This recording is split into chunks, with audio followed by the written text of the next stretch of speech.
Alright guys, dito tayo sa Blakindos sa blat ng ating mga kaibigan. Dito po tayo sa Parcela, 100 square meter mo, gagawin nating 210k.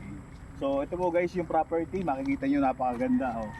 Kitang-kita nyo po, overlooking po dito po. Natatakluban lang po siya ng ulap ngayon. So ang property po ngayon is bypass po siya, and then dun po ito po yung pinaka barangay road po niya.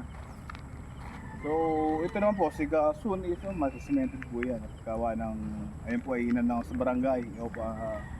Binigay po, dinonate po yan sa barangay. So ilan na lang po ito, napakamura, pre-selling po para po sa Pasko, para po sa inyong pamilya. Kumuha na po kayo guys dito.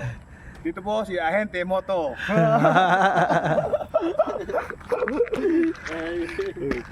Yan po guys, oh yan yung mga property na yan.